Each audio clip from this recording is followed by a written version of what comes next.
Saya pernah debat sama tim ahli Kemenang. Nggak bisa Gus, sekarang ada GPS harus tepat Ka'bah. Terus saya bilang gini, kalau teori Anda benar, berarti semua masjid luasnya maksimal 16 meter. Ka'bah itu luasnya hanya 16 meter. Berarti masjid Ulil Albab yang pojok sana sama pojok sana, kira-kira itu ya sudah tidak kena Ka'bah. Ya kalau ada hukum ya diimplementasikan dalam desain bangunan katanya. Jadi itu kan kacau. Terus akhirnya saya jawab, lalu setelah begitu yang paling afdol siapa? Yang dekat imam. ya sudah, bikin cekung saja kalau gitu. Al-Fatihah. A'udzu billahi minasyaitonir rajim. Bismillahirrahmanirrahim. Alhamdulillahirabbil alamin arrahmanirrahim. Ya. Shiratal ladzina an'amta 'alaihim ghairil maghdubi 'alaihim waladdallin. Terus sesuai janji saya untuk menghormati UI, saya tadi sudah matur sama Pak On juga sama Direktorat. UI adalah kampus yang didirikan oleh para ulama, para profesor, sehingga sudah seharusnya setiap makalah ilmiah itu ada referensinya, ada marojeknya. Dan yang dipakai di seluruh dunia, di semuanya, untuk ulumul Quran itu yang paling pokok pakai kitab Al-Itqan. Al-Itqan fi ulumil Quran, karangannya Imam Suyuti. Sebelum saya terangkan teks persisnya, itu ada sekian problem dalam memahami Quran, terutama kalau lewat terjemah. Problem itu bisa gawat betul, bukan gawat-gawatan tapi gawat betul. Misalnya ada ayat begini dan terjemahnya pasti begini. Fa'ainama tuwallu fatamma wajhullah. Kamu menghadap mana saja, di arah manapun, di sana ada ridhonya. Itu kalau hanya pakai terjemah, tentu menjadikan kita sholat bisa menghadap ke timur, ke barat, ke utara, dan ke apa? Selatan. Saya cerita sedikit tentang asbabun nuzul. Memang tema sekarang tentang asbabun nuzul. Dulu Rasulullah SAW ketika di Mekah itu sholat menghadap Ka'bah. Tapi setelah pindah di Madinah, di mana Madinah itu ada komunitas Yahudi dan Nasrani, Rasulullah itu menghadap ke Baitul Maqdis, kira-kira 16 bulan. 16 sampai 17 bulan. Semua riwayat itu kisarannya hanya 16 sampai berapa? 17 bulan. Sehingga orang Yahudi itu bilang begini, Muhammad ini baiklah, meskipun dia membawa agama baru, tapi kiblatnya masih ikut kita, masih baik kan. Setelah 16 bulan, Nabi diperintahkan Allah untuk menghadap ke Ka'bah. Awal liwajaka syatral masjidil haram. Maka orang Yahudi itu berontak. Berontaknya adalah kiblat mereka ditinggalkan. Cara berpikir orang Yahudi itu kiblat mereka ditinggal. Sehingga mereka bilang mawallahum an qiblatihim allati kanu 'alaiha. Apa yang menjadikan umat Islam berpaling dari kiblat Baitul Maqdis. Kemudian mereka provokatif betul. Ini perlu diperjelas. Provokatif. Bilang begini. Inna Muhammadan tahayyara fi dini. Muhammad ini bingung dalam beragama. Sehingga habis ngomong A ngomong B, habis kiblat Ka'bah, kiblat Baitul. Sehingga dalam banyak tarikh disebutkan peristiwa kiblat itu terbanyak melahirkan orang murtad, orang yang keluar dari Islam. Gara-gara provokasi orang Yahudi, Muhammad tahayyara fi dini. Muhammad itu bingung dalam menentukan pilihan apa? Beragama. Kemudian walhasil singkat cerita akhirnya Nabi itu madhep Ka'bah. Apa yang terjadi mukjizat itu adalah bahwa agama ini agama yang mewakili semua agama sebelumnya yang masih orisinil. Yaitu Nabi akhirnya berargumentasi Ka'bah adalah kiblat yang asli, yang lebih tua. Terus mereka tanya, buktinya apa? Dijawab oleh Quran, fihi ayatum bayyinatum maqamu apa? Ibrahim. Ka'bah bukti tertua adalah di situ ada makam Ibrahim. Makam itu jejak kaki. Ya kalau bahasa Indonesia makam itu kuburan, kalau dalam bahasa Arab maqam itu jejak apa? Jejak kaki. Sehingga diketahui oleh sejarah, dibuktikan di situ ada jejak kaki siapa? Nabi Ibrahim. Sementara nisbatnya Baitul Maqdis itu adalah kepada Nabi Musa dan Nabi Harun. Yang ini adalah turunan dari Nabi siapa? Ibrahim. Hikmahnya apa? Begini. Sebagai bukti bahwa Baitul Maqdis pernah menjadi poros Islam atau poros Tauhid, maka Nabi Muhammad pernah disuruh menghadap ke Baitul Maqdis. Buat inget-ingetan kalau ini pernah menjadi poros apa tahu. Tapi tetap tua-tuaan masih tua apa? Ka'bah. Kenapa tua Ka'bah tadi? Karena Ibrahim adalah Abul Anbiya, bapak dari para. Dan di situ ada jejak kakinya. Fihi ayatum bayinatum maqam. Bukti itu belum cukup. Dibuktikan lagi bahwa Ismail kecil itu hidupnya di Ka'bah. Kita tahu sa'i bena Safa wal Marwah adalah karena Siti Hajar sedang mencari apa? Jadi ada bukti sekian, bukti empirik bahwa Ibrahim itu kiblatnya itu Ka'bah, bukan Baitul. Sehingga ada kata-kata fihi ayatum bayinatum maqamu. Nah, tanpa ngerti asbabun nuzul, kamu akan mengartikan fa'i nama tuwallu fasamma wajwa itu salah. Karena di situ kamu menghadap mana saja, maka di situ ada ridhonya. Maka para ulama memberi catatan, maksudnya begini, kamu menghadap kemana saja, asal itu yang diperintahkan Allah, maka di situ ada ridhonya. Harus seperti itu maknanya, disesuaikan dengan konteks asbabin. Tanpa seperti itu tidak bisa. Dan masih banyak lagi kepentingan tentang asbabin. Jadi problem sekarang adalah banyak mufassir yang hanya mengartikan dari terjemah. Itu bahaya sekali. Jika ada orang yang menikah secara mut'ah, itu kan mirip kayak transaksi zina. Mereka berdalil famastam ta'tum bihi minhunna fa'atuhunna ujurahun. Perempuan yang sudah kamu nikmati, yang penting kamu bayar. Terjemahnya seperti itu. Karena ujur itu jamaknya ujroh. Itu fatal sekali. Padahal ayat itu begini, settingannya begini, setting siakul kalamnya atau asbabun nuzulnya begini. Ini sekaligus, memang saya sengaja ngaji dengan tema yang berat untuk penghormatan pada yang ngaji. Kalau temanya ringan kan kayak TPG. Jadi ini supaya gue keren-kerenan, ini ada doktor Pak Oni pernah dekan Fakultas Hukum. Jadi kalau saya nanti salah tinggal ditangkap saja, gampang kan? Tapi nangkap saya berurusan dengan Tuhan. Jadi kalau orang dekat Allah itu yang tanggung jawab ke Allah. Jadi dia bisa menang di kepolisian tapi kalah di hukum Tuhan nanti kalau berhadapan-hadapan dengan saya. Begini asbabun nuzulnya begini.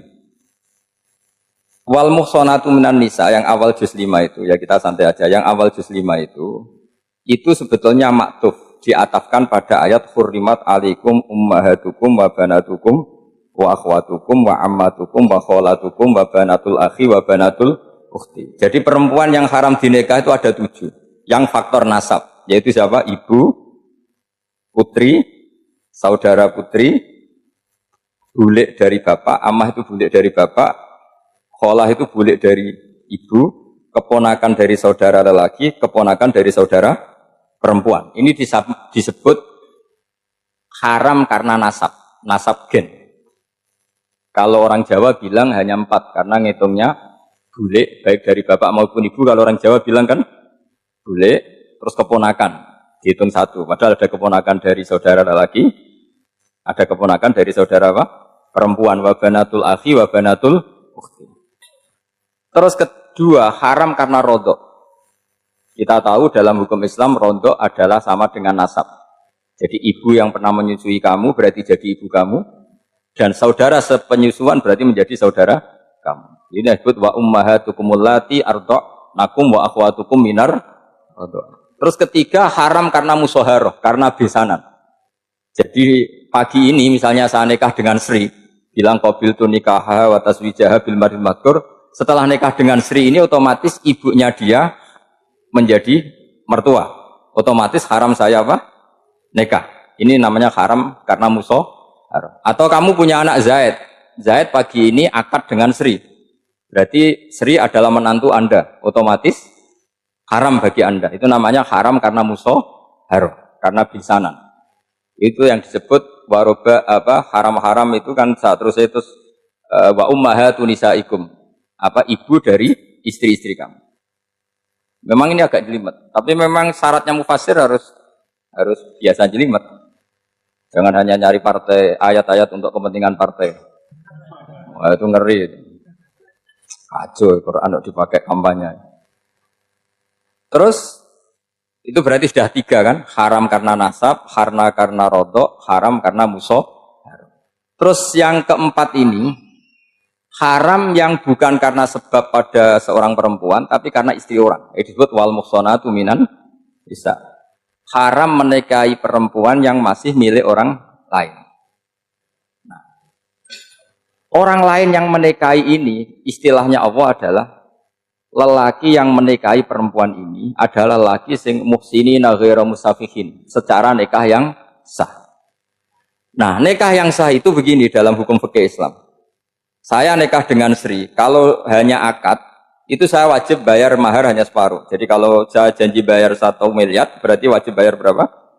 500 juta. Kalau janjinya 100 juta, hanya bayar 50 juta. Itu yang wajib bil akdi. Nanti wajib sepenuhnya nunggu bil jima. Kalau sudah hubungan intim, baru wajib 100%. Jadi kalau ada di Jawa, nikah dengan seperangkat alat sholat, itu yang atasannya tok, itu wajib karena akad. Nanti bawahnya nunggu setelah hubungan apa? Intim. Nah, ini hukum Quran, bukan hukum saya. Makanya kan wa in talaqtumuhunna min qabli an tamassuhunna, saat terus fanis fuma faradtum, hanya wajib bayar setengah. Nah, perempuan yang sudah diajak hubungan intim itu kata Allah fa'atuhunna ujurahun, maka wajib kamu bayar Jadi ayat itu tentang perempuan yang sudah dinikah, kita harus bayar berapa? Harus bayar penuh. Ini penting saya utarakan. Nah, problem kita sebagai orang Indonesia, ini juga problem Pak On, problem semua kiai. Mahar di Indonesia itu nggak bisa dibahas di Quran. Karena keterlaluan, kecilnya itu keterlaluan. Saya ini kan kiai, sering ngakatkan tuh sampai bosen, seperangkat alat sholat. Itu ngawur sekali, ini mbak-mbak harus nggak mau gitu. Saya provokasi minimal itu ya berapa? 100 juta berapa? Pantasnya berapa? Pantasnya berapa? 10 gram itu berapa nilainya? Kan 1 gram 500.000, baru 5. Ya sudah mendingan itu 10 gram. Quran itu bayangannya gini, sambil latihan, yang hafal-hafal biar latihan. Jangan dapat beasiswa karena hafal tapi nggak jelas juntrungannya. Quran tuh bayangannya gini, ini nggak mungkin Quran ini bisa dibaca di Jawa. Wa in aradtum istibdala zaujim makana zauji wa ataitum ihdahunna qintaran fala ta'khudhu minhu syai'a. Jika kamu nikah sama seorang perempuan, kemudian kamu cerai, maka mahar yang sudah kamu berikan jangan ambil lagi. Karena mahar di Arab itu mahal, 100 juta, kadang mobil Alphard, kadang GMC. Sehingga setelah menceraikan tuh kebayang menarik. Kok enak, dulu saya memberikan itu kan karena dapat servisnya, sekarang sudah saya cerai, saya tarik. Kalau mahar di Indonesia kan seperangkat alat sholat. Jadi gak kebayang ada kalimat fala ta'khudhu minhu saya jangan ambil lagi. Kebayang ngambil aja enggak? Apalagi kalau nikahnya sudah 2 tahun kan sudah lusuh, sudah. Tapi kalau di Arab itu kebayang karena mahal. Makanya orang Arab suka nikah orang Indonesia karena murah. Jadi bahasa kintoron itu harta yang enggak ternilai. Wa ataitum ihdahunna kintoron. Yang enggak ternilai, mahal betul. Itu pernah saya hitung, ada yang mahar itu 400 juta, ya sekira segitu. Nah, makanya setelah dicerai, Allah memperingatkan, setelah kamu kasihkan, ya jangan minta lagi. Kenapa kepikiran minta? Karena jumlahnya besar. Kalau di Indonesia kepikiran nggak minta. Nggak kepikiran, saking kecilnya. Seperangkat alat sholat, kadang 1 juta. 1 juta itu setelah hubungan intim sebelumnya, yang wajib hanya 500. Itu kan nggak kebayang. Makanya susah ngartikan Quran di Indonesia, kadang susah karena kadang terlalu. Itu pernah Sayyidina Umar radhiyallahu anhu pernah bilang begini, wahai para perempuan, mahar itu jangan mahal-mahal, kasihan para lelaki. Itu ada perempuan alimah, ya orangnya alim betul, meskipun nggak pernah sekolah di UI, tapi alim itu. Itu usul langsung gini, ya Amirul Mukminin, laisa dzalika laka ya Amirul Mukminin, waqad qala ta'ala wa ataitum ihdahunna qintaran. Kamu hanya seorang Amirul Mukminin, tidak berhak bikin aturan pembatasan mahar. Allah saja tidak batasi, kenapa kamu batasi? Jika dulu yang namanya nikahnya Sulaiman Agung atau Jamaluddin siapa Ratu Agung, kalau hadiah ya sampai tas mahal itu. Ini kan dari bahasa Arab mumtaz mahal, mumtaz itu istimewa, mahal itu dia punya istri yang sangat dicintai, dikasih hadiah mumtaz mahal. Terus ilat Jawa jadi apa? Tas mahal. Itu sama Mujid Ulil Albab kalah ya. Itu kalau cerai kan kepikiran minta lagi. Dikasihkan yang baru. Tapi kalau di Indonesia tidak mungkin karena apa tadi? Seperangkat alat sholat. Begitu nyari yang murah lagi. Yang bagus kitanya, bungkusnya yang bagus. Nah, maka nggak mungkin kita maknani Quran tanpa mengenal yang bernama asbabin. Karena makna ayat itu bisa kacau kalau kita tidak tahu asbabin. Yaitu kayak tadi makna fa'ina ma tuwallu fatamma wajhu. Itu maknanya kan kamu menghadap mana saja, boleh saja di sana ada ridhonya Allah. Berarti kan bisa ke timur, ke selatan, ke utara, ke barat. Itu bahaya betul. Sehingga kata ulama harus mengkaji asbabin supaya porsi ayat ini sampai semana jauhnya itu kita tahu. Tanpa tahu itu tidak bisa. Begitu juga menyangkut kiblat. Sekarang saya tanya, kemarin kan ramai dulu di Kemenak, kiblat semuanya diukur dengan GPS, terus beberapa masjid dikomentari salah karena diukur pakai apa? GPS. Kalau dalam bahasa falak disebut yaumarosdil kiblat. Memang bisa diilmun. Tapi pertanyaannya begini, dari awal Allah ngendikan fawalli wajhaka syatral masjidil haram. Kamu yang penting sholat itu menghadap masjid. Masjid itu ya bangunan. Sehingga kata Ibnu Abbas yang diriwayatkan banyak ulama mengatakan Al-Ka'bah kiblatun li ahlil masjid wal masjid kiblatun li ahlil haram wal haram kiblatun li ahlil masyriq wal maghrib. Jadi kalau orang di dalam masjid kiblatnya harus Ka'bah. Di luar masjid kiblatnya asal bangunan Masjid Haram. Tapi di luar sini kayak di Indonesia boleh semua tanah haram. Kenapa begitu? Kata Ibnu Abbas karena Quran itu turun bilisanin arabiyyin mubin. Jadi kalau orang Jogja kalau mau ke Jakarta arahnya kemana? Barat. Itu sebetulnya ketika Anda ke barat itu persis Jakarta apa bisa saja pasnya itu Pangandaran. Tapi orang itu akan bilang kalau ke barat ya ke Jakarta. Meskipun presisi Anda tepatnya di Pangan. Nah kiblat seperti itu, asal orang menghadap ke barat itu orang sudah bilang ke kiblat. Gak usah sedetail misalnya harus pas Ka'bah. Saya pernah debat sama tim ahli Kemenak. Gak bisa Gus, sekarang ada GPS harus tepat Ka'bah. Terus saya bilang gini, kalau teori Anda benar, berarti semua masjid luasnya maksimal 16 meter. Ka'bah itu luasnya hanya 16 meter. Berarti masjid Ulil Albab yang pojok sana sama pojok sana, kira-kira itu ya sudah tidak kena Ka'bah. Kalau harus tepat, Ka'bah itu kan diameternya hanya 16. 16 sama 18 kalau nggak salah. Berarti semua masjid kalau ingin tepat Ka'bah harus pas 16. Kalau terlalu luas pilihannya harus cekung. Kan jadi aneh. Makanya saya itu sering Pak, dulu saya ini biasa debat fikih. Kalau di tradisi pesantren namanya Fasul Masail. Saya punya teman yang paling kurang ajar, yang paling saya kenang dalam panjang sejarah. Dulu itu kalau debat fikih itu ya seru. Kalau aturan fikih kan gini, soft paling baik itu kan soft pertama. Baru kedua, baru ketiga. Yang paling keren kan soft awal, soft. Terus teman saya bilang gini Pak, ya kalau gitu gini aja Gus, desain masjid itu memanjang utara selatan. Biar semuanya soft awal. Gara-gara didesain begini kan ada soft 2, soft 3.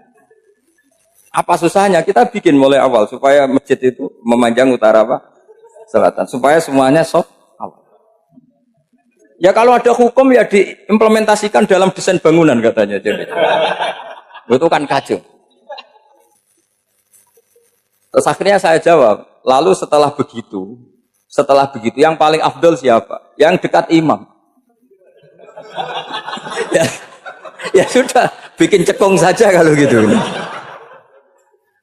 Artinya gini ya, beragama itu yang sehat. Jadi beragama itu berdasar riwayat. Berdasar riwayat, pernah ada ulama yang hitung. Madinah menghadap Ka'bah itu ya tidak pas. Pernah dihitung pakai GPS. Kiblat Madinah ke Ka'bah itu ya tidak pas. Tidak seperti yang pernah dianjurkan Kemenak. Karena apa? Agama ini ngikuti bilisanin arabiyyin mungkin. Seperti jenengan gini. Semua ini istilahnya apa? Menghadap Gus Bah. Padahal ada yang agak sana, agak sana. Semuanya ngaji sama siapa Gus? Ya sudah. Istilahnya bertatap muka. Memangnya kita benturan. Ini bahasa. Jadi seperti ini semua namanya apa? Berhadap. Padahal ada yang agak samping, agak samping. Ka'bah juga gitu. Sebenarnya tidak se-ekstrim yang dibayangkan orang-orang. Cuma kalau bisa tepat, ya kita harus tepat. Tapi tetap saja tidak perlu 16 apa? Meter. Fa aina ma tuwallu fatamma wajhuhu itu artinya menghadap. Menghadap itu menghadap arah. Makanya Allah tidak dawuh fawalli wajhaka nahwal Ka'bah tapi fawalli wajhaka syatrul Masjidil Haram. Jadi ini penting saya utarakan supaya kita familiar dengan istilah-istilah Quran. Istilah Quran itu gampang kok sebenarnya. Kalau kita kaji itu gampang. Problem kita tidak pernah mengkaji. Jadi semuanya asing. Kalau kita mengkaji itu gampang sekali. Saya punya sekian cerita betapa pentingnya mengkaji Quran. Harun ar-Rasyid itu dinasti Bani Abbasiyah. Itu pinter sekali. Ada seorang ustadz yang agak ekstrim. Itu datang ke Harun ar-Rasyid. Ya Amirul Mukminin, inni nasihun laka famusaddidun alaika. Fala tajidanna alayya fi nafsika syai'an. Saya mau nasihati kamu tapi saya mohon jangan masukkan hati. Karena nasihat ini penting. Tapi saya akan keras, vulgar. Akan keras, kritik saya akan keras. Karena Anda sebagai Amirul Mukminin tidak pecus. Apa kata Amirul Mukminin Harun ar-Rasyid? Uskut ya Ustadz. Sebagai riwayat uskut ya jahil. Kamu itu Ustadz bodoh, tidak usah banyak omong. Terus ditanya, kenapa saya bodoh? Terus dibacakan ayat faqula lahu qaulal layyina la'allahu yatadzakkaru aw yakhsha. Inna Allaha ta'ala qad arsala man huwa khairun minka ila man huwa syarrun minni. Wa ma'a dzalika qala ta'ala faqula lahu qaulal layyina. Allah pernah menugaskan seorang yang lebih baik ketimbang kamu, yaitu Musa dan Harun. Musa dan Harun adalah seorang nabi. Kepada orang yang lebih buruk ketimbang saya, yaitu Fir'aun. Itu saja etikanya faqula lahu qaulal layyina. Kamu kalau ngomong yang halus, yang baik, yang berperadaban, kok kamu sama saya mau kasar? Akhirnya ustadznya ternyata pinter kamu, yes pinter aku. Jadi semudah itu. Allah itu menugaskan orang yang lebih baik ketimbang kamu, yaitu Nabi Musa. Kepada orang yang lebih buruk ketimbang saya, yaitu Fir'aun. Itu saja ada etikanya. Kok kamu sama saya mau tambah etika? Mau main kasar hanya karena kamu merasa nasihat Anda benar? Jadi gampang sekali memahami Quran. Tapi lagi-lagi memang bagi ahlinya. Tapi ini saya bantu supaya sampean jadi ahli apa? Quran. Meskipun ngajinya sebulan sekali. Sudah sebulan sekali tidak punya kitabnya. Sudah. Jadi ulama dulu kalau belajar Quran itu gampang sekali. Saya berkali-kali cerita. Yang kitab saya baca di rektorat itu namanya Syajaratul Ma'arif. Itu kalau cerita bikin judul itu enak sekali. Babuna fil ibad bikullil bilad. Bab seseorang di mana saja hidupnya harus bermanfaat. Terus dalilnya itu hanya mengutip makalahnya Nabi Isa wa ja'alani mubarakan ainama kuntu. Ciri utama seorang nabi apa? Saya di mana-mana adanya berkahi orang lain. Jadi berkah bagi orang lain. Maksudnya tidak jadi problem bagi orang lain. Artinya kamu hidup entah di Jogja seperti Pak Onu orang Jember, saya orang Rembang. Hidup di Jogja manfaat, di Jember ya manfaat, di mana-mana manfaat. Saya pernah di Korea seminggu ya manfaat. Saudara kita TKI yang di Korea ya manfaat, di sana bikin masjid, bikin apa. Karena ngendikane Allah menceritakan Nabi Isa siapa? Wa ja'alani mubarakan ainama kuntu. Saya adalah orang yang di mana-mana berkah. Artinya manusia eksistensinya harus seperti itu, hidup di mana saja berkah. Gampang sekali memahami. Pernah Imam Syafi'i ditanya, kalau kamu nggak kehilangan air atau nggak ada air di satu daerah, cari-cari dulu sampai nggak ketemu. Setelah nggak ketemu air, baru kamu boleh tayam. Imam Syafi'i ditanya, apa dalilnya harus mencari dulu? Kalau nggak ada air ya langsung tayamum saja. Kenapa harus nyari-nyari dulu? Jawabnya Imam Syafi'i itu gampang sekali. Qala ta'ala falam tajidu ma'an. Kemudian kamu tidak menemukan air. Di mana-mana tidak menemukan setelah mencari. Kalau belum mencari namanya tidak tahu. Kan ayatnya kan falam tajidu ma'an. Kemudian kamu tidak menemukan air. Tidak menemukan tuh nyari dulu apa langsung ambil sikap? Nyari dulu baru kesimpulannya tidak ketemu. Kalau belum pernah nyari namanya tidak tahu. Segampang itu ulama dulu memahami Quran karena konstruksinya utuh. Yaitu mereka tahu betul bahwa Quran itu bilisanin Arabiyyin. Ketika Futuhat Syam. Syam dulu itu dikuasai tentara Romawi. Era Sayyidina Umar Futuhat. Yerusalem dikuasai tentara Islam. Itu awal Sayyidina siapa? Umar radhiyallahu anhu. Ketika Futuhat mau ada pesta besar-besaran. Tapi Umar menolak. Ketika menolak, kenapa Anda menolak? Beliau hanya membaca ayat Inna Allaha ta'ala ayyara qauman Faqala adhabtum thayyibatikum fi hayatikumud dunya. Allah itu mengkritik satu komunitas kaum yang zaman di dunia menghabiskan semua kenikmatan. Maka kita tidak perlu syukuran besar-besaran. Jangan-jangan jatah kita di akhirat kita habiskan di dunia. Itu adhabtum thayyibatikum fi hayatikumud. Semudah itu. Semudah itu ulama. Rasulullah pernah dahar, pernah makan. Makan karena 3 hari gak makan, cara Indonesia gak makan nasi, gak makan daging, sudah lama sekali. 3 hari Nabi hanya makan kurma dan air putih. Pernah Nabi gak makan roti sampai 3 hari. Kalau Indonesia mungkin gak makan nasi. Di hari ketiga, ada sahabat yang berbaik hati, Nabi disembelihkan kambing, dipotongkan kambing, Nabi disuruh dahar. Itu baru dahar setengah piring, Nabi berhenti. Ketika ditanya, setengah piring itu kan sudah kuat. Untuk sholat, untuk apa sudah kuat. Ditanya, ya Rasulullah kenapa berhenti? Bukankah engkau tidak makan ini 3 hari? Nabi menjawab, walatus alunna yauma idzin anin naim. Semua nikmat yang saya rasakan nanti ada pertanggungjawabannya. Makanya saya tidak ingin banyak-banyak. Wah itu kalau diterapkan di sini enggak populer. Makanya saya tahu gayanya ngaji Quran itu enggak siap dengan konsep-konsep Quran itu. Jadi segampang itu orang dulu. Nah karena apa ya itu tadi. Mereka tahu asbabun nuzul. Quran itu diturunkan dalam konteks apa, lafaz ini arahnya kayak apa, mutlak muqayyadnya kayak apa, muhkam mutasabihnya kayak apa, nasah mansuhnya kayak apa. Nah sedikit saya cerita ini mungkin contoh terakhir supaya agak lama-lama, nanti bingung kalau lama. Yang bingung ya saya, bingung cara memahamkan. Jadi kalau guru itu kan bingung cara memahamkan, kalau murid bingung cara memahami. Gak tahu tingkat kebingungannya sama. Kalau guru itu bingung cara memahamkan. Kalau murid bingung cara. Jadi ini pertemuan 2 kelompok bingung. Yang satu bingung cara memahamkan, yang satu bingung cara. Kalau orang ekstremis bingung cara merusak suasana. Nah, itu gak benar itu. Ada loh. Rasulullah itu nabi. Itu paling pusing yang ngadepi orang-orang yang ekstrim.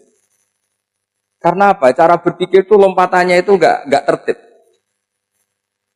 Jadi Nabi itu cara berpikir itu kecerdasan nubuah. Sementara orang ekstrim cara berpikir itu kecerdasan nafsu. Bukan kecerdasan manusia. Kalau manusia masih baik nafsu.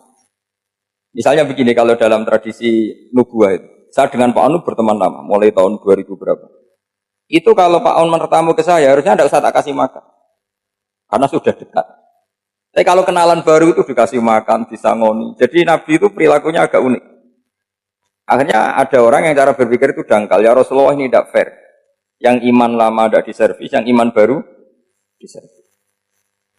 Cara berpikir Nabi begini. Orang Ansor itu kan sering memberi Nabi. Perjuangannya Nabi ditopang orang apa? Ansor.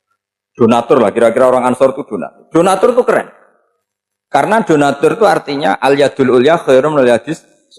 Sehingga ketika Nabi sudah menguasai negara, menguasai Mekah, Madinah, sudah futuhat, itu orang Ansor tetap nggak diservis. Yang diservis Nabi itu orang-orang baru masuk Islam, disebut wal mu'allafati qulubuhum atau Islam mu'allaf. Ada 1-2 orang yang protes, tentu yang nggak pinter. Tukang protes pasti tidak pinter. Wong iskal-iskalnya sendiri, otaknya nggak sampai-sampainya sendiri, orang lain disuruh jawab. Makanya di sini tidak ada tanya jawab. Nanti iskal-iskal kamu sendiri, bingung-bingung kamu sendiri. Saya disuruh jawab. Berarti Gus Pak gak mau ditanya. Ya memang gak mau karena tadi jawab sendiri aja. Nanti pinter sendiri. Kapan-kapan pinter sendiri. Akhirnya tanya begini. Cara tanya gini. Ya Rasulullah, ini gak fair. Orang sudah Islam lama setelah negara terbuka milik Anda, setelah kita menang, setelah kita menguasai negara, tidak kamu servis. Sementara yang baru Islam kamu. Nabi itu pertanyaan senyum-senyum, rileks saja. Lama-lama tambah ekstrim pertanyaannya.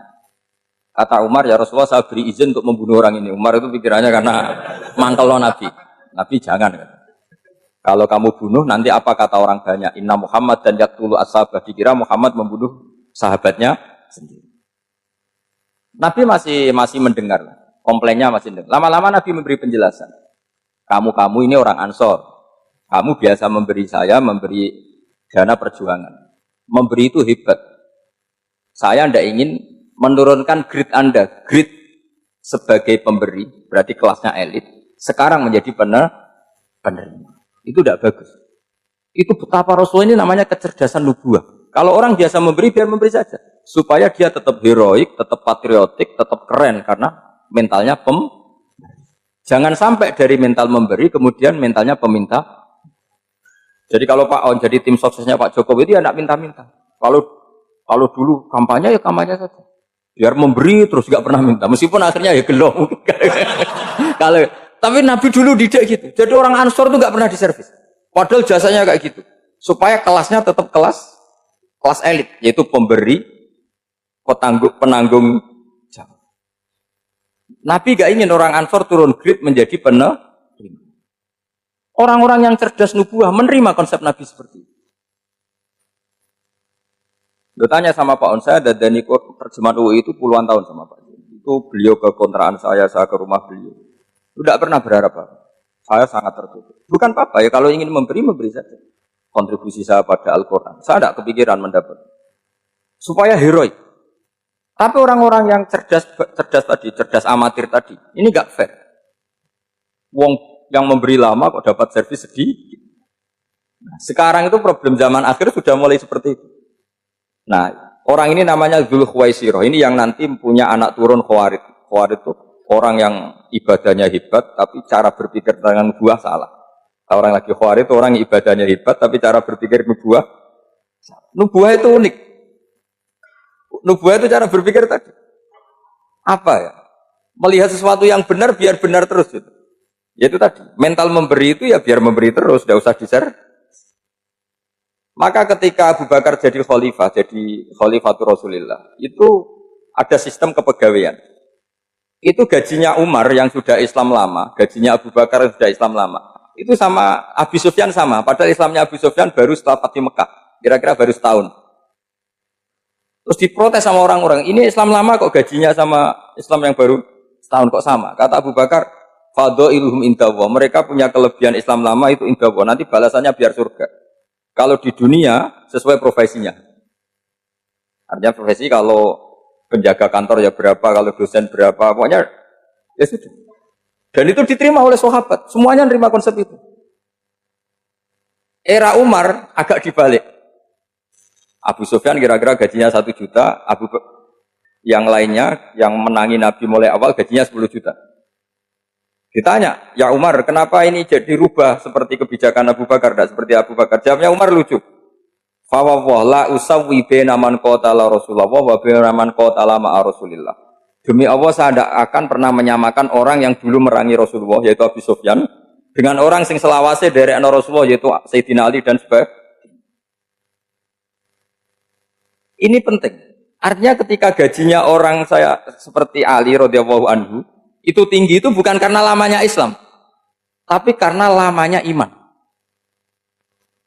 Jadi mulai dulu ijtihad itu ada dan dulu dia biasa saja. Karena tadi ada kecerdasan nubuah. Saya ulang lagi, ada kecerdasan apa? Sekarang itu kecerdasan toma atau kecerdasan nafsu. Itu kalau sampai ngaji kitab tasawuf, itu bab bakhil itu tidak ada. Menurut kitab tasawuf, medit itu tidak ada, kikir itu tidak ada. Yang ada itu toma. Toma itu berharap dikasih orang lain. Sampai pernah enggak bilang kalau artis-artis di Jakarta kikir? Tidak pernah kan? Karena kamu tidak pernah ingin diberi. Tapi kalau kamu punya pacar karena kenal tidak pernah ditraktir, oh pacar saya kikir. Karena kamu ingin diberi.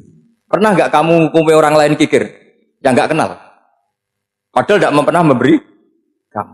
Apa ya? Karena kamu tidak pernah ingin. Coba sekarang kamu saya tanya, ini latihan cerdas. Definisi kikir itu apa coba? Enggak pernah memberi kamu kan? Artis-artis Jakarta, tokoh-tokoh nasional pernah nggak memberi kamu? Enggak kan? Tapi enggak pernah kamu vonis kikir. Karena kamu enggak pernah toma. Tapi pacar kamu, kok amin ditraktir terus? Atau istri kamu, atau mertua kamu, kok enggak ngasih warisan? Kamu bilang kikir enggak?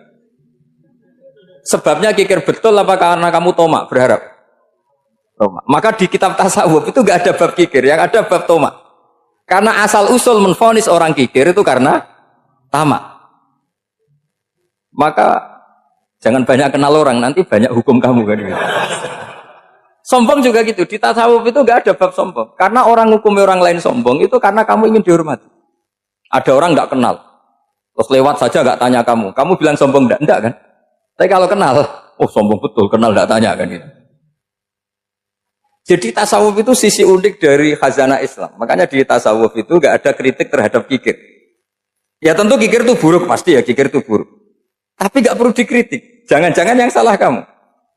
Mau kenal Pak On di PPAI terus ingin jadi sekretarisnya. Terus ingin kenal Pak Jokowi ingin jadi menterinya. Nanti kenal rektor ingin jadi pegawainya.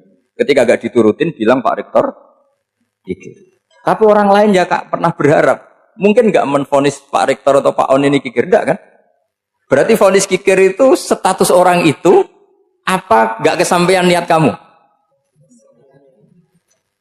Memang agak jelimet ilmu tasawuf itu, tapi itu unik. Itu bagian dari khazanah apa? Islam. Makanya Rasulullah itu sering isti'adah minta perlindungan wa min toma'in fi ghairi matma'in. Ya Allah, saya tidak ingin berkeinginan yang tidak layak. Karena semua dunia ini dimulai dari keinginan. Coba kamu protes negara itu karena apa? Ingin makmur, sejahtera tanpa kerja, sehingga nyalakan menteri keuangan, menteri ini itu. Makanya kalau guyonannya ulama tasawuf gini, tak beri bocoran, guyonannya orang tasawuf, begini guyonannya. Anta lam tajid min nafsika kullama turid, fa kaifa turidu min ghairika kullama turid. Kamu yang punya keinginan saja tidak bisa memenuhi apa yang kamu inginkan. Kenapa keinginan itu kamu timpakan ke orang lain untuk memenuhi kamu? Wong kamu yang punya keinginan saja tidak bisa mewujudkan. Kenapa keinginan Anda kamu timpakan, bebankan orang lain untuk memenuhi keinginan Anda? Misalnya kamu, Gus saya ini goblok, tolong pinterkan. Wong kamu yang ini saja tidak bisa, kok menyuruh saya? Jadi kalau tiap tasawuf itu unik. Seperti kamu mencintai istri tulen, itu ingin kan dicintai istri tulen. Kamu sendiri kan nggak bisa cinta tulen, masih pelengahan sana sini. Kamu pacaran, ingin pacar kamu setia. Ternyata kamu bikin sekian alternatif. Kalau putus ini punya ini, putus ini. Tapi kamu ingin ini setia, kan nggak fair. Makanya guyonanya orang tasawuf itu anta lam tajid min nafsika kullama turid fa kaifa turidu min ghairika kullama turid. Gampang tuh apalane pokoknya ratrit gitu aja gampang. Jadi kamu yang punya keinginan saja tidak bisa memenuhi. Kok orang lain disuruh memenuhi. Sehingga orang tasawuf itu malu betul. Misalnya saya kok ingin Pak On takdim sama saya itu kurang penggawean. Kalau saya ingin ditakdimi saya menakdimi diri saya sendiri. Makanya berbahagialah orang yang ngilu terus saya ganteng sendiri ya Allah. Saya kaya sendiri. Menunggu orang lain bilang kamu kaya itu repot. Menunggu orang lain bilang kamu hebat itu sudah bilang aja ya Allah saya hebat, ya Allah saya ganteng, ya Allah saya cantik. Daripada menunggu orang lain bilang apa? Cantik. Jadi ilmu tasawuf itu unik. Jadi kalau fikih itu yang dikritik itu kikir. Kalau tasawuf enggak toma. Karena orang yang kamu vonis kikir itu jangan-jangan tidak kikir tapi mementingkan yang lebih penting. Misalnya ada teman yang tidak pernah nakdir kamu, ternyata punya ibu sakit, uangnya dianggarkan untuk ibunya yang sakit, atau anaknya sekolah, atau keluarganya masih butuh biaya, sehingga sama teman dia kikir. Hakikatnya kikir apa mementingkan yang penting? Tapi kamu karena nggak pernah ditakdir menvonis kikir. Nah, ini pelajaran. Jadi makanya yang dianteni ilmu tasawuf itu tamak tadi kalau dalam bahasa Indonesia, bukan kikir. Karena vonis kikir itu akan disematkan orang yang tidak kesampaian hajatnya. Pokoknya bapak saya itu, keluarga kiai itu ajarannya itu. Yang penting jangan berharap dari orang lain. Ini Pak On saksinya, saya dulu benahin terjemah itu nggak pernah ingin diperlakukan seperti ini. Yang ngaji aja. Karena pikirannya keluarga kiai itu sederhana. Kalau ngamal ya ngamal saja. Ngamal itu heroik. Makanya buyut-buyut kita semua ini kan pahlawan semua. Membela negara Indonesia jadi merdeka. Ya nggak pernah kebayang jadi presiden, menteri. Tapi sekarang nggak, ngamal sedikit saja harus jadi menteri. Jadi ini bahaya kalau dalam kelangsungan bernegara. Karena orang biasa transaksional. Awal negara ini dibangun berdasar heroik, bukan berdasar apa? Transaksional. Tapi sekarang orang akan membiasakan itu. Apa-apa itu transaksional. Ini tidak bagus untuk kelangsungan bernegara. Apalagi kelangsungan beragama. Sehingga seperti saya ini masih punya desa-desa binaan di Sragen, di pedalaman Papua sekalipun. Saya punya santri banyak di Papua. Itu kalau cerita itu unik-unik.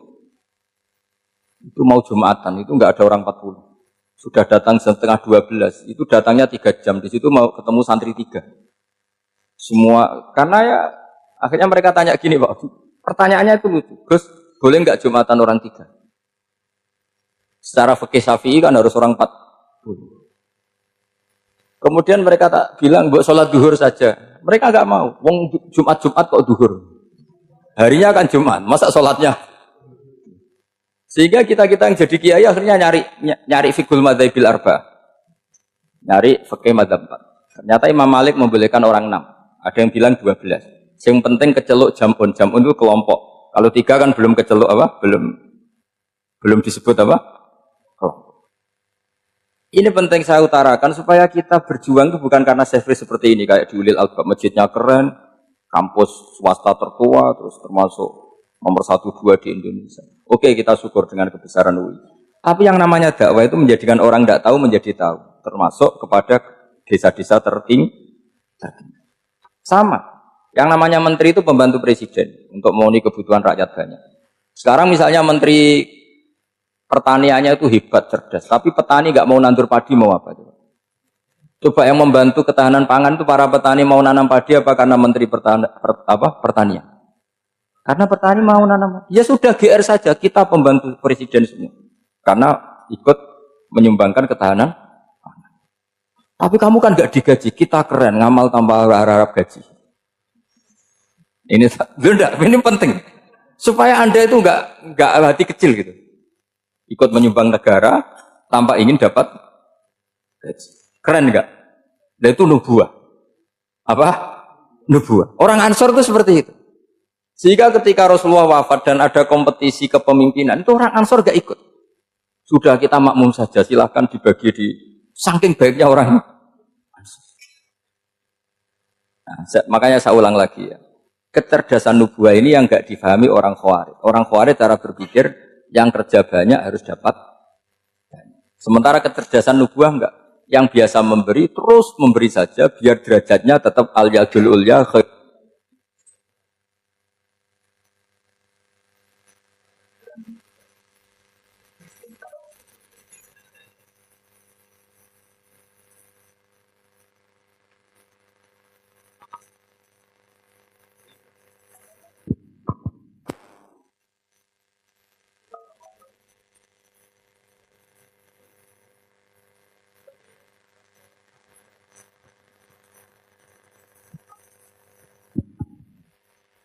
Bismillahirrahmanirrahim. Ini saya baca supaya dapat berkahnya ulama-ulama dulu. Karena ini dikarang oleh ulama yang dipakai rujukan seluruh dunia. Begini, qala Ibnu Taimiyah, ma'rifatu sababin nuzuli yu'inu ala fahmil ayat. Jadi mengenali asbabin nuzul itu membantu memahami secara benar ayat itu. Karena tadi kalau ayat itu dipotong, itu maknanya bisa kacau kayak tadi famastam ta'tum bihi minhunna fa'atuhunna ujurun. Kalau diterjemah itu kan mendukung kawin mut'ah. Kalau terjemahnya saja perempuan siapa saja yang pernah kamu nikmati, yang penting kamu bayar. Itu kan aliran sesat dan menyesatkan. Itu konteks asbabun nuzul tidak seperti itu. Perempuan yang sudah menjadi istri kamu, seorang lagi perempuan yang sudah menjadi istri kamu, jika sudah kamu hubungan intim, maka maharnya harus dibayar penuh. Tapi kalau belum hubungan intim, maharnya hanya wajib separuh. Fanisfu ma faradtum illa ayafuna au ya'fu alladhi biyadihi uqdatun nikah. Tapi tadi kalau di Indonesia gimana Gus? Itu yang repotnya. Maharnya itu tadi mukena atasan dan apa? Bawahan. Wah kacau kalau di Indonesia itu. Sehingga kita bingung kalau dalam logika Arab kan gitu. Bayangannya kalau cerai, kata Allah fala ta'khudhu minhu syai'at. Harta yang sudah kamu berikan ke istri jangan diambil. Sampai dilarang ngambil tuh karena jumlahnya banyak sehingga kepikiran ngambil. Kalau di Jawa nggak usah dilarang sudah tidak akan ngambil karena rukuhnya sudah lusuh. Itu susahnya baca Quran di Jawa ya. Karena dari awal maharnya terlalu apa? Kecil. Terus beliau Imam Suyuti termasuk di sini menyontohkan yang pasti salah kalau difahami yaitu tadi ayat apa itu fa'inama tuwallu fastamma wajib. Jadi beliau terus meringatkan betapa pentingnya mengenali asbabin nuzul. Karena asbabin nuzul itu gampang. Saya ulang lagi, asbabin nuzul itu gampang. Gampangnya begini ya, kan ada satu peristiwa, misalnya begini, Rasulullah itu kan mengkritik penuhanan Lata dan Uzza, berhala-berhala itu dituhankan, dikritik sama Rasulullah. Kemudian mereka begini, karena mereka biasa personifikasi Tuhan. Muhammad, kalau Tuhan itu tidak Lata Uzza dan itu terbuat dari batu, lalu Tuhan Anda itu dari apa? Amin fiddotin audabin, lalu Tuhan Anda ini dari emas apa dari perak? Karena mereka nggak bisa membayangkan Tuhan tanpa dipersonifikasi. Terus Allah menurunkan qul huwallahu ahad, Allahus somad, lam yalid wa lam yulad wa lam yakul lahu kufuwan ahad. Karena otaknya mereka sudah begitu, yang namanya Tuhan itu harus dipersonifikasi. Makanya saya kemarin di Korea seminggu, cerita yang paling unik gini Pak On, ada bos Islam, ada bosnya TKI yang baik. Mereka mengizinkan pekerjanya sholat. Bareng sholat tuh diingeti ke atas, ke bawah, kok gak ada arcanya. Sehingga setelah sholat dibilang, apa saya berikan berhala sekalipun, karena gak kebayang ada orang sholat kok tanpa berhala, tanpa Tuhan. Yang kamu sembah itu mana, kok gak ada, apa tak belikan. Jadi unik. Nah teman saya yang satu unik lagi, dia termasuk pegawai Garuda, yang derekno saya ke Korea itu orang pegawai Garuda. Dia karena orang kaya biasa ke Eropa kemana-mana itu. Singkat cerita dia sholat di mall, karena nganggep Korea itu sudah negara maju kayak Eropa. Setelah sholat di mall pas asar itu, security-nya nelpon polisi. Pak polisi di sini ada ritual teroris. Jadi kalau menamakan sholat itu ritual teroris. Jadi artinya apa? Ritual-ritual yang kita lakukan itu macam-macam cara pandang. Orang ateis itu kan Cina, kan Korea itu kan ya Cina lah, Korea, Jepang, RRC itu kan sipit ini. Itu ya yang namanya ibadah sembahyang harus ada patungnya atau ada arcanya atau ada benda-benda itu. Orang Islam kan nggak ada sama. Makanya mereka itu kok bisa? Problemnya kita, saya ulang lagi, ini problemnya. Problemnya kalau ada itu ya repot. Begini misalnya, ini masih tentang asbabun nuzul. Ini contoh terakhir tentang masih asbabun nuzul. Umar radhiyallahu anhu, sahabat Umar itu kalau mencium Hajar Aswad itu sambil gedumel. Tidak berdoa tapi gedumel. Masyhur. Itu ada di Bukhari. Alim tu annaka hajarun la tadurru wa la tanfa walau la anni ra'aitu Rasulullah qabbalaka ma qabbaltuka. Saya tahu loh. Nyium Hajar Aswad dicium tapi sambil gedumel. Saya tahu loh kamu hanya batu, enggak mandoroti, enggak manfaati. Kamu jangan GR, saya cium itu jangan GR. Kalau saja saya tidak melihat Rasulullah mencium kamu, maka saya ada sudi nyium kamu. Dah gitu aja. Terus berapa? Itu tiap nyium Hajar itu tidak doa. Kalau kamu kan enggak minta kaya, minta macam-macam. Kalau Umar malah gedumel. Nah, kenapa demikian? Itu ada asbabun nuzulnya. Umar itu saksi sejarah. Ketika Rasulullah Fathi Mekah, Nabi kan tawaf terus mencium Hajar. Itu di belakang masih banyak orang kafir. Kebetulan Umar masih di sana. Sudah Islam Umar, tapi dia di belakang. Dengar orang-orang kafir, Muhammad itu aneh. Katanya melarang nyembah batu. Ternyata dia nyembah batu. Jadi Nabi nyium Hajar Aswad itu dikira nyembah batu. Katanya ngelarang nyembah batu, tapi dia kok nyembah batu. Karena Nabi mencium Hajar Aswad. Nah karena untuk menghilangkan stigmasi itu, Umar tiap nyium Hajar Aswad itu ngomong gitu. Andai kan ada sound system, mungkin jadi sound system. Supaya jelas bahwa penciuman ini bukan karena menyembah. Artinya mudah sekali kenapa Umar ngomong gitu, karena asbabun nuzulnya seperti itu. Coba kalau kamu tidak tahu asbabun nuzul, Umar maksudnya gimana tuh? Gak doa, gak apa, kok malah ngomong gitu kan ya. Tapi kalau kamu tahu asbabun nuzul Umar itu yang mendengar komentar orang sama ketika kita tawaf itu kan 3 pertama kan kita lari-lari kecil. Itu ceritanya juga gitu. Rasulullah itu hidup di Medina, terus diterkenalkan miskin. Medina itu kota wabak, kota penyakit, endemik. Dulu Medina, Yasrib itu kota endemik. Sehingga kata orang kafir-kafir Mekah, yaji ulihadal bait kaumun qad wahanat hum huma Yasrib. Nanti akan datang satu komunitas kaum yang sudah lemas karena kena penyakit TBC dari Yasrib. Nabi dengar itu makanya terus bilang ke para sahabat, tunjukkan kalau kamu kuat dengan cara lari 3 kali. Terus pakai pakaian yang kelihatan maco, yaitu yang dipakai lelaki-lelaki. Bahunya dikelihatan. Nah, setelah Rasulullah wafat, Umar menggantikan beliau setelah Abu Bakar. Umar bilang gini, sebetulnya tawaf seperti ini, yaitu lari pertama 3 putaran pertama lari dan memperlihatkan pundak seakan-akan orang maco itu sudah enggak perlu. Karena alasan itu sudah tidak ada. Tapi ini tinggalan Rasulullah, maka jangan rubah ya tetap seperti ini.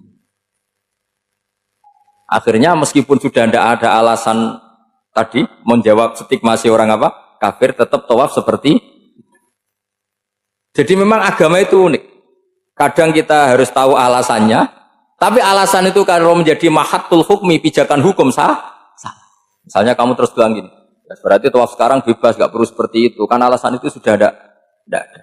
Nah di sini pentingnya riwayat. Riwayat itu begini, logikanya sudah nggak ada, tapi kaifiah itu, cara itu masih kita terus.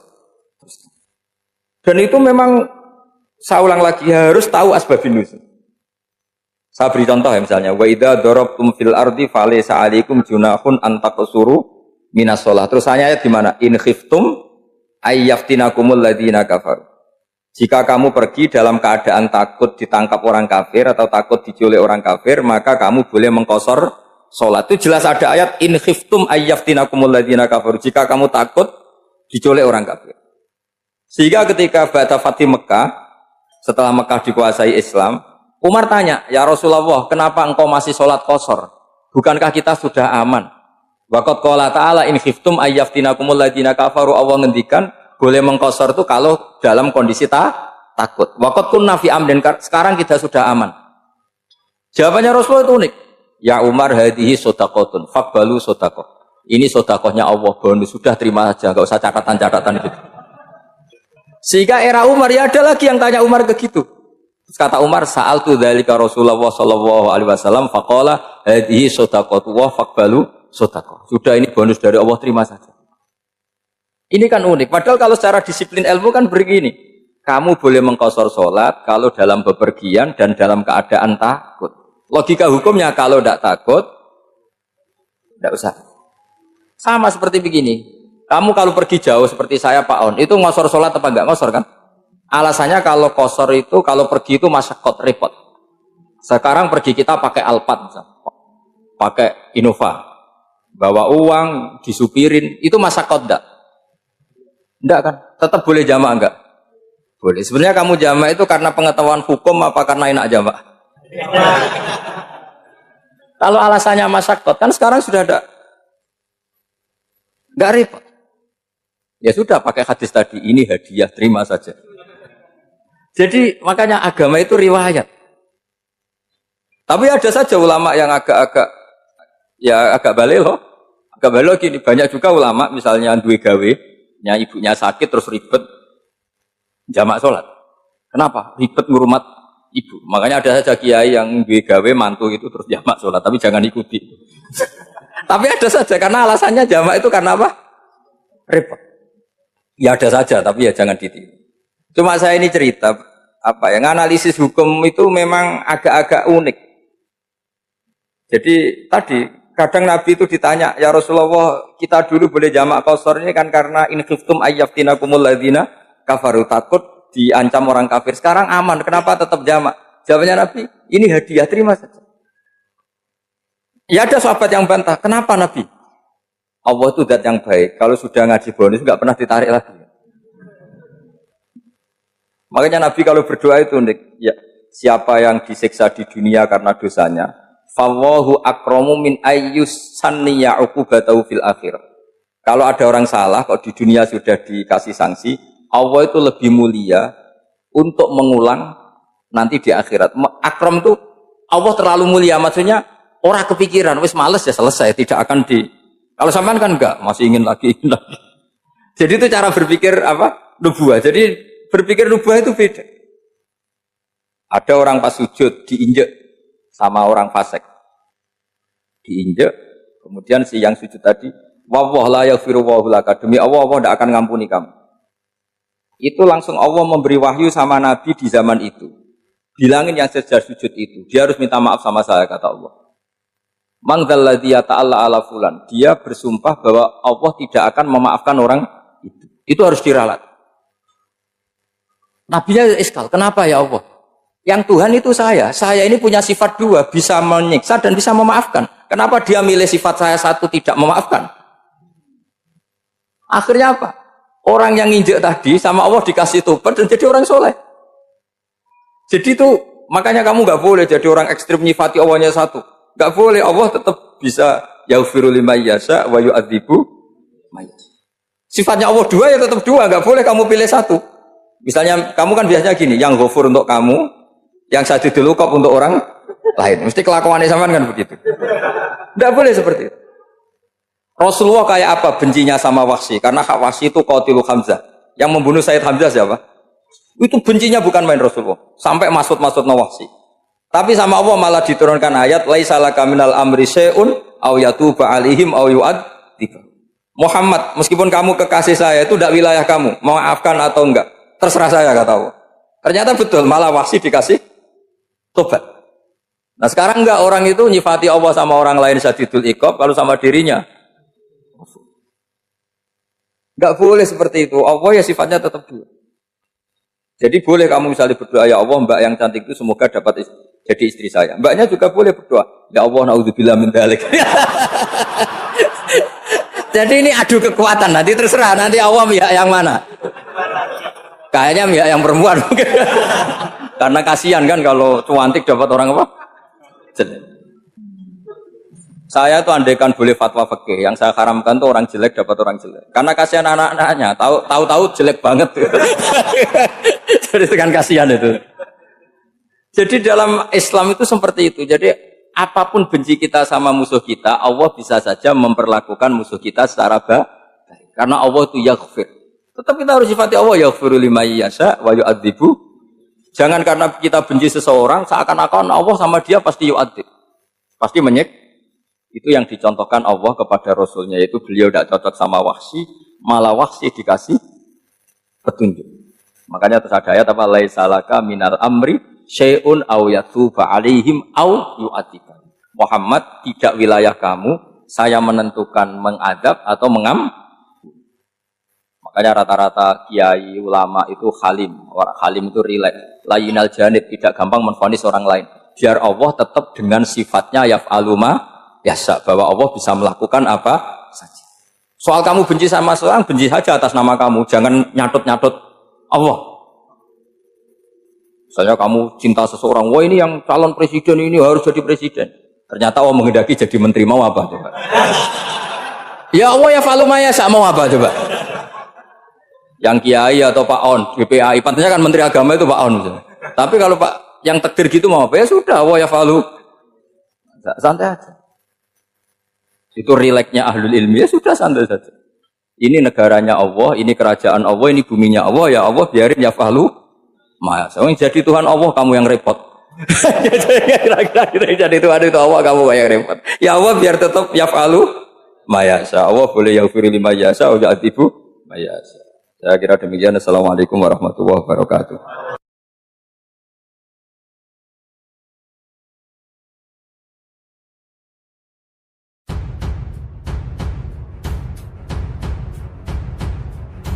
Assalamualaikum warahmatullahi wabarakatuh. Pemirsa Hidayah Rabbi yang budiman, seperti yang telah jamak diketahui, Allah Azza wa Jalla telah menghiasi 12 bulan dalam satu tahun dengan adanya Asyharul Hurum atau bulan-bulan yang dimuliakan, yaitu bulan Zulqa'dah, Zulhijjah, Muharram, dan Rajab yang memiliki keistimewaan tersendiri. Allah Azza wa Jalla berfirman dalam surat At-Taubah ayat 36 yang artinya, sesungguhnya bilangan bulan di sisi Allah ialah 12 bulan, sebagaimana ketetapan Allah di Lauhul Mahfuz pada waktu Dia menciptakan langit dan bumi. Di antaranya ada 4 bulan haram. Itulah ketetapan agama yang lurus. Maka janganlah kamu menzalimi dirimu padanya 4 bulan itu, dan perangilah orang-orang musyrik semuanya, sebagaimana mereka pun memerangi kamu semuanya. Ketahuilah bahwa sesungguhnya Allah bersama orang-orang yang bertakwa. Quran Surat At-Taubah ayat 36. Selain itu, saat Haji Wada, Nabi Muhammad SAW dalam khutbahnya juga bersabda, sesungguhnya waktu telah berputar sebagaimana mestinya. Hal itu ditetapkan pada hari Allah menciptakan langit dan bumi. Dalam setahun ada 12 bulan. Di antaranya ada 4 bulan yang mulia. 3 darinya berturut-turut yaitu Zulqa'dah, Zulhijjah, Muharram, dan Rajab yang biasa diagungkan Bani Mudor, yaitu antara Jumadil Tsani dan Sya'ban. Hadis riwayat Imam Bukhari. Pemirsa Hidayah Rabbi yang budiman, Syekh Amin Al-Kurdi dalam kitabnya yang berjudul Da'u Siraj fi Fadli Rajab wa Qishatil Mi'raj menyatakan bahwa dalam hadis tersebut Nabi Muhammad SAW memberikan isyarat bahwa sejak Allah menciptakan langit dan bumi, malam dan siang, matahari, bulan, serta bintang, Allah juga telah menentukan ke-12 bulan berdasarkan hitungan hilal. Hal ini menunjukkan bahwa dalam syariat, perhitungan tahun tidak didasarkan pada peredaran dan perpindahan matahari, melainkan pada peredaran bulan dan terbitnya hilal. Adapun maksud Nabi SAW mengatakan demikian, lanjut Syekh Amin, adalah untuk menghapus perbuatan masyarakat jahiliyah yang pada waktu itu seringkali mengakhirkan kemuliaan bulan-bulan haram dan memindahkannya ke bulan-bulan lainnya.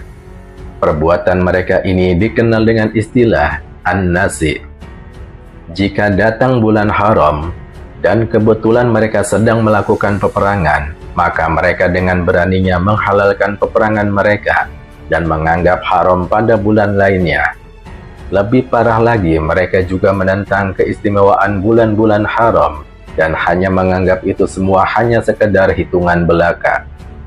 Misalnya, ketika mereka kebetulan sedang berperang pada bulan Muharram, maka mereka menganggap hal itu halal dan hukum haram perang mereka akhirkan dan pindahkan pada bulan berikutnya, yaitu di bulan Safar. Begitu seterusnya sampai berputarlah bulan-bulan tersebut selama setahun. Dari hadis tersebut, Nabi Muhammad SAW ingin memberitahu bahwa waktu telah berputar sebagaimana mestinya. Hal itu ditetapkan pada hari Allah menciptakan langit dan bumi. Selain itu, Nabi juga memerintahkan agar menjaga waktu agar tidak diganti-ganti di kemudian hari. Sumber Syekh Amin Al-Kurdi dalam Da'u Siraj fi Fadli Rajab wa Qishatil Mi'raj. Lantas, mengapa Allah memilih 4 bulan tersebut, Zulqa'dah, Zulhijjah, Muharram, dan Rajab, sebagai bulan-bulan mulia atau Ashharul Hurum? Hikmah apa yang ada di balik pemilihan 4 bulan tersebut? Pemirsa Hidayah Rabbi yang budiman, Syekh Amin Al-Kurdi mengutip pendapat Ka'ab Al-Ahbar. Alasan pemilihan ke-4 bulan tersebut sebagai bulan haram adalah karena kalau bulan Zulqa'dah itu adalah bulan di mana orang-orang yang berhaji mulai melakukan perjalanan ke tanah suci, sedangkan kalau bulan Zulhijjah karena orang-orang yang berhaji sedang melaksanakan kewajibannya di bulan itu. Adapun bulan Muharram karena orang-orang yang berhaji mulai pulang ke tanah air masing-masing. Sehingga dipilihnya bulan Zulqa'dah, Zulhijjah, dan Muharram sebagai bulan-bulan mulia atau Ashharul Hurum adalah agar para jamaah haji merasa aman, mulai dari melakukan perjalanan ke tanah suci sampai pulang ke tanah air masing-masing. Adapun alasan dipilihnya bulan Rajab sebagai bagian dari Ashharul Hurum adalah karena biasanya orang-orang yang domisilinya dekat dengan Mekah melaksanakan umroh paruh tahun pada bulan Rajab tersebut. Saya pernah debat sama tim ahli Kemenang. Nggak bisa Gus, sekarang ada JPL harus tepat Ka'bah. Terus saya bilang gini, kalau teori Anda benar, berarti semua masjid luasnya maksimal 16 meter. Ka'bah itu luasnya hanya 16 meter. Berarti Masjid Ulil Albab yang pojok sana sama pojok sana, kira-kira itu ya sudah tidak kena Ka'bah. Ya kalau ada hukum ya diimplementasikan dalam desain bangunan katanya. Jadi itu kan kacau. Terus akhirnya saya jawab, lalu setelah begitu yang paling afdol siapa? Yang dekat imam. ya sudah, bikin cekung saja kalau gitu. Al-Fatihah. A'udzu billahi minasyaitonir rajim. Bismillahirrahmanirrahim. Alhamdulillahirabbil alamin arrahmanirrahim. Ya. Shiratal ladzina an'amta 'alaihim ghairil maghdubi 'alaihim waladdallin. Terus sesuai janji saya untuk menghormati UII, saya tadi sudah matur sama Pak On juga sama direktorat. UI adalah kampus yang didirikan oleh para ulama, para profesor, sehingga sudah seharusnya setiap makalah ilmiah itu ada referensinya, ada marojeknya. Dan yang dipakai di seluruh dunia, di semuanya, untuk ulumul Quran itu yang paling pokok pakai kitab Al-Itqan. Al-Itqan fi ulumil Quran, karangannya Imam Suyuti. Sebelum saya terangkan teks persisnya, itu ada sekian problem dalam memahami Quran, terutama kalau lewat terjemah. Problem itu bisa gawat betul, bukan gawat-gawatan tapi gawat betul. Misalnya ada ayat begini dan terjemahnya pasti begini. Fa'ainama tuwallu fatamma wajhullah. Kamu menghadap mana saja, di arah manapun, di sana ada ridhonya Allah. Itu kalau hanya pakai terjemah, tentu menjadikan kita sholat bisa menghadap ke timur, ke barat, ke utara, dan ke apa? Selatan. Saya cerita sedikit tentang asbabun nuzul. Memang tema sekarang tentang asbabun nuzul. Dulu Rasulullah SAW ketika di Mekah itu sholat menghadap Ka'bah. Tapi setelah pindah di Madinah, di mana Madinah itu ada komunitas Yahudi dan Nasrani, Rasulullah itu menghadap ke Baitul Maqdis, kira-kira 16 bulan. 16 sampai 17 bulan. Semua riwayat itu kisarannya hanya 16 sampai berapa? 17 bulan. Sehingga orang Yahudi itu bilang begini, Muhammad ini baiklah, meskipun dia membawa agama baru, tapi kiblatnya masih ikut kita, masih baik kan. Setelah 16 bulan, Nabi diperintahkan Allah untuk menghadap ke Ka'bah. Awal liwajaka syatral masjidil haram. Maka orang Yahudi itu berontak. Berontaknya adalah kiblat mereka ditinggalkan. Cara berpikir orang Yahudi itu kiblat mereka ditinggal. Sehingga mereka bilang mawallahum an qiblatihimul lati kanu 'alaiha. Apa yang menjadikan umat Islam berpaling dari kiblat Baitul Maqdis. Kemudian mereka provokatif betul. Ini perlu diperjelas. Provokatif. Bilang begini. Inna Muhammadan tahayyara fi din. Muhammad ini bingung dalam beragama. Sehingga habis ngomong A ngomong B, habis kiblat Ka'bah, kiblat Baitul Maqdis. Sehingga dalam banyak tarikh disebutkan peristiwa kiblat itu terbanyak melahirkan orang murtad, orang yang keluar dari Islam gara-gara provokasi orang Yahudi. Muhammad tahayyara fi din. Muhammad itu bingung dalam menentukan pilihan apa? Beragama. Kemudian walhasil singkat cerita akhirnya Nabi itu madhep Ka'bah. Apa yang terjadi mukjizat itu adalah bahwa agama ini agama yang mewakili semua agama sebelumnya yang masih orisinil. Yaitu Nabi akhirnya berargumentasi Ka'bah adalah kiblat yang asli, yang lebih tua. Terus mereka tanya, buktinya apa? Dijawab oleh Quran, fihi ayatum bayyinatum maqamu apa? Ibrahim. Ka'bah bukti tertua adalah di situ ada makam Ibrahim. Makam itu jejak kaki. Ya kalau bahasa Indonesia makam itu kuburan. Kalau dalam bahasa Arab makam itu jejak apa? Jejak kaki. Sehingga diketahui oleh sejarah dibuktikan di situ ada jejak kaki siapa? Nabi Ibrahim. Sementara nisbatnya Baitul Maqdis itu adalah kepada Nabi Musa dan Nabi Harun. Yang ini adalah turunan dari Nabi siapa? Ibrahim.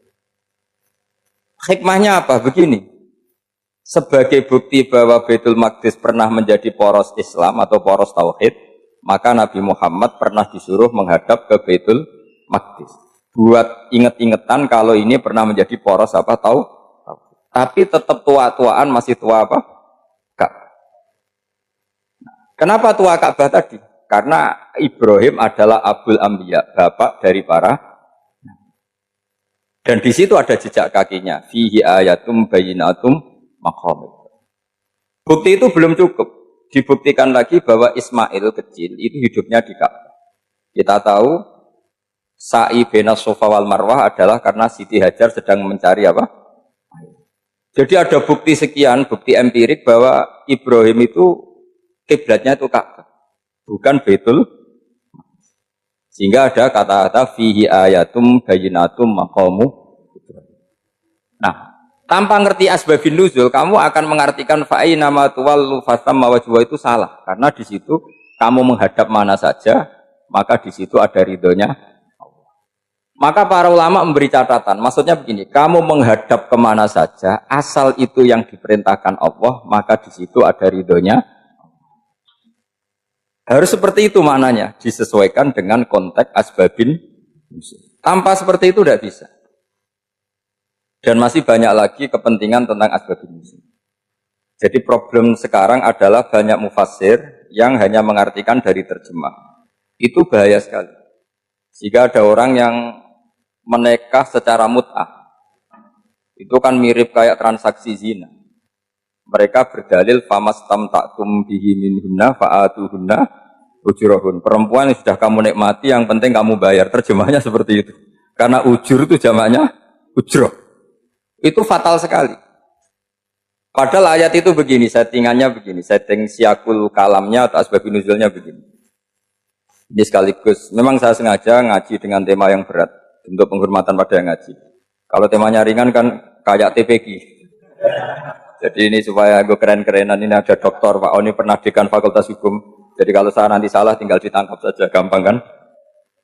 Tapi nangkap saya berurusan dengan Tuhan. Jadi kalau orang dekat Allah itu yang tanggung jawab itu Allah. Jadi dia bisa menang di kepolisian tapi kalah di hukum Tuhan. Nanti kalau berhadapan-hadapan dengan saya. Begini asbabun nuzulnya begini.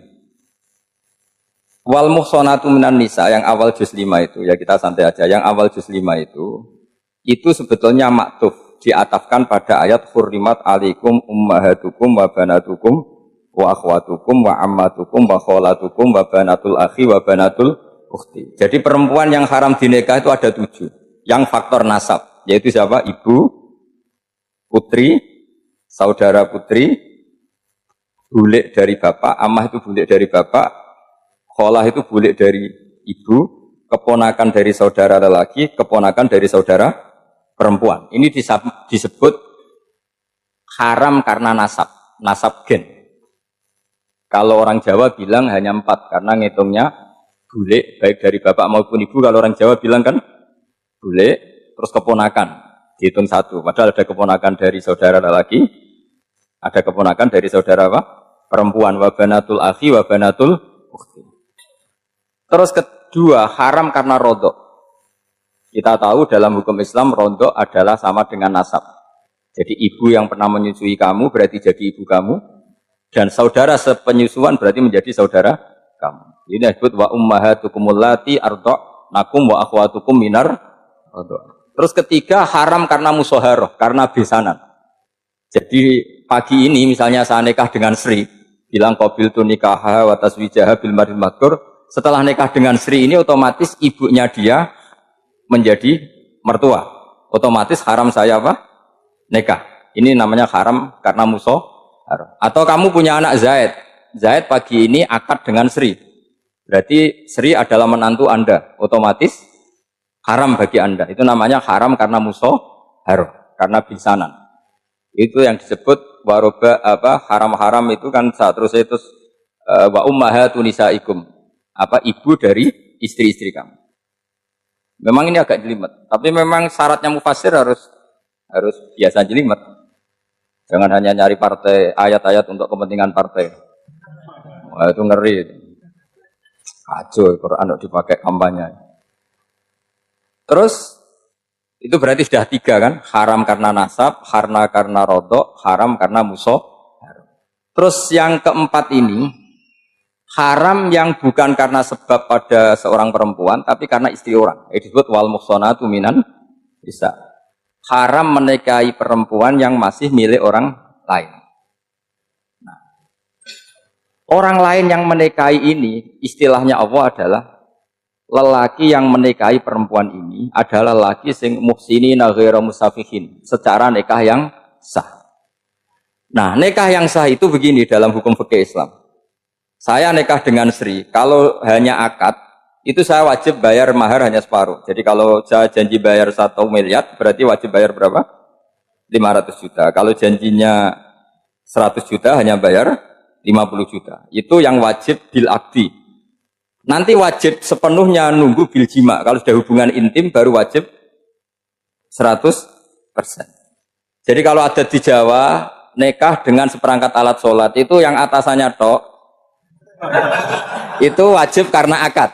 Nanti bawahnya nunggu setelah hubungan apa? Intim.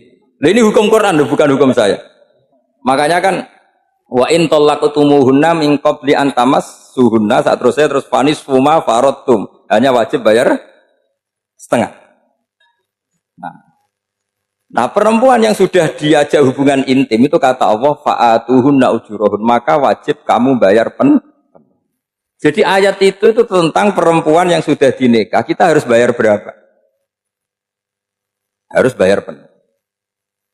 Ini penting saya utarakan. Nah, problem kita sebagai orang Indonesia, ini juga problem Pak On, problem semua kiai. Mahar di Indonesia itu gak bisa dibahas di Quran. Karena keterlaluan, kecilnya itu keterlaluan. Saya ini kan kiai, sering ngakatkan tuh sampai bosan, seperangkat alat sholat. Itu ngawur sekali, ini mbak-mbak harus gak mau gitu. Saya provokasi minimal itu ya berapa? 100 juta, berapa? Pantasnya berapa? Pantasnya berapa? 10 gram itu berapa nilainya? Kan 1 gram 500 ribu, baru 5. Ya sudah mendingan itu, 10 gram. Quran itu bayangannya gini, sambil latihan, yang hafal-hafal biar latihan. Jangan dapat beasiswa karena hafal tapi nggak jelas juntrungannya.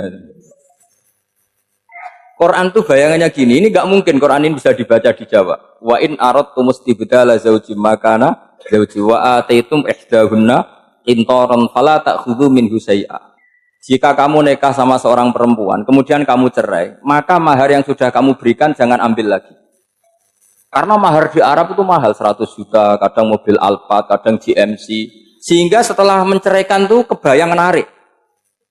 Kok enak, dulu saya memberikan itu kan karena dapat servisnya, sekarang sudah saya cerai, saya tarik. Kalau mahar di Indonesia kan seperangkat alat sholat. Jadi gak kebayang ada kalimat fala ta'khudhu minhu saya jangan ambil lagi. Kebayang ngambil aja enggak? Apalagi kalau nikahnya sudah 2 tahun kan sudah lusuh, sudah. Tapi kalau di Arab itu kebayang karena mahal. Makanya orang Arab suka nikah orang Indonesia karena murah. Jadi bahasa kintoron itu harta yang enggak ternilai. Wa ataitum ihdahunna kintoron. Yang enggak ternilai, mahal betul. Itu pernah saya hitung, ada yang mahar itu 400 juta, ya sekira segitu. Nah, makanya setelah dicerai, Allah memperingatkan setelah kamu kasihkan, ya jangan minta lagi. Kenapa kepikiran minta? Karena jumlahnya besar. Kalau di Indonesia kepikiran nggak minta. Nggak kepikiran, saking kecilnya. Seperangkat alat sholat, kadang 1 juta. 1 juta itu setelah hubungan intim, sebelumnya yang wajib hanya 500. Itu kan nggak kebayang. Makanya susah ngartikan Quran di Indonesia, kadang susah karena kadang terlalu. Itu pernah Sayyidina Umar radhiyallahu anhu pernah bilang begini, wahai para perempuan, mahar itu jangan mahal-mahal, kasihan para lelaki. Itu ada perempuan alimah, ya orangnya alim betul, meskipun nggak pernah sekolah di UI, tapi alim itu.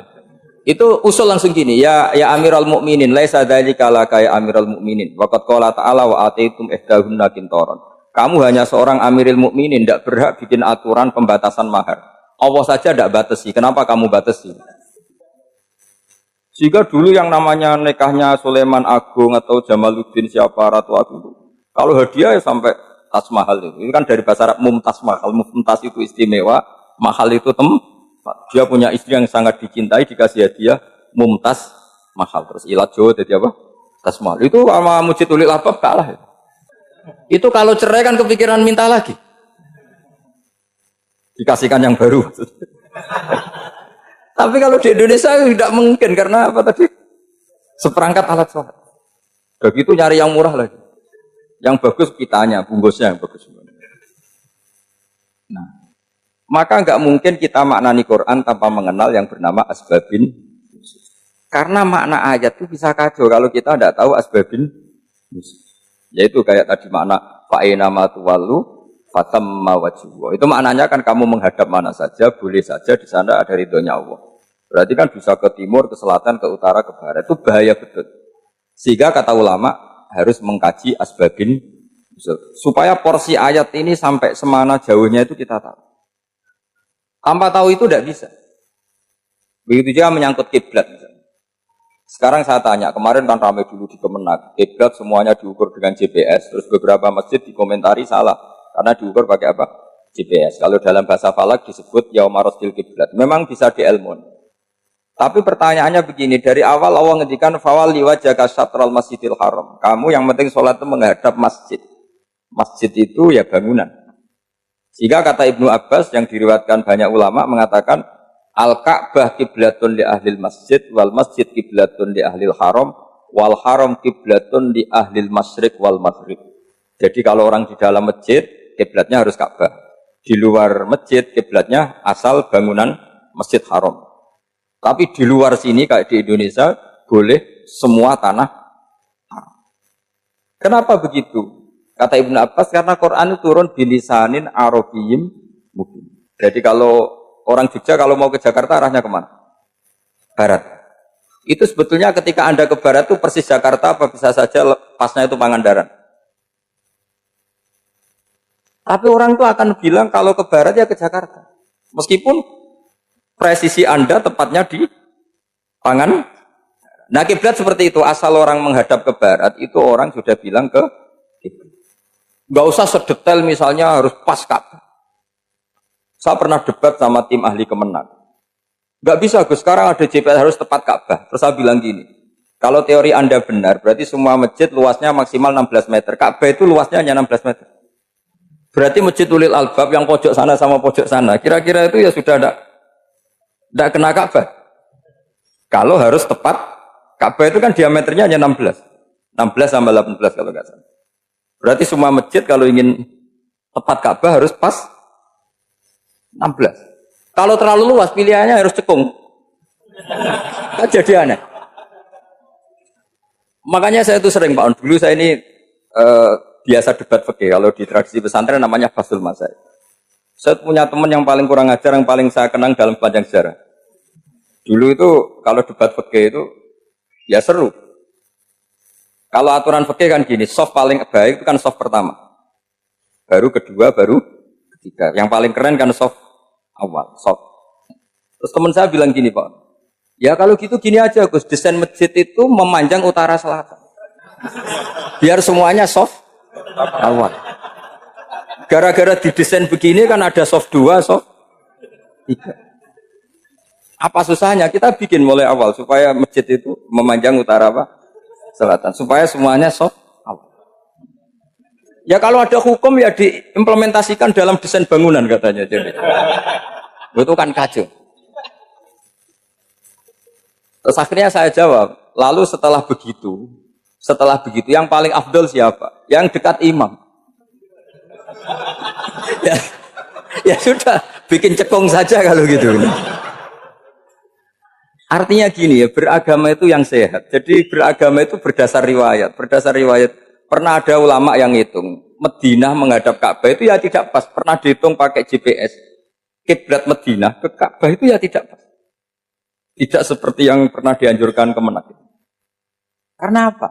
Agama ini ngikuti bilisanin arabiyyin mungkin. Seperti jenengan gini. Semua ini istilahnya apa? Menghadap Gus Bah. Padahal ada yang agak sana, agak sana. Semuanya ngaji sama siapa Gus Bah? Ya sudah. Istilahnya bertatap muka. Memangnya kita benturan. Ini bahasa. Jadi seperti ini semua namanya apa? Berhadap.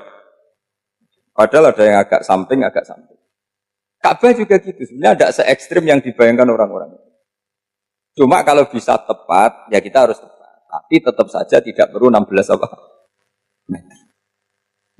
Fa'aina ma tuwallu fathamma wajhullah itu artinya menghadap. Menghadap itu menghadap arah. Makanya Allah tidak dawuh fawalli wajhaka nahwal Ka'bah tapi fawalli wajhaka syatrul Masjidil Haram.